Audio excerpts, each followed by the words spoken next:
छजन ते लुटल सुबुहदा उदास पाता गुल दी मौसम कलियो ना दियो बहारा दा फुटन जलास पिटने पवायो पला दवायो मलीन चेहरा घर ते रखसा सदो को थोरो ध्यान वाली जनाब थी दो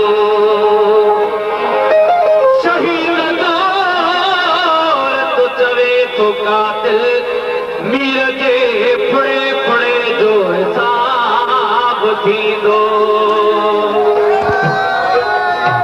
शहीद दौलत चवे तो कातिल मीर जे फुड़े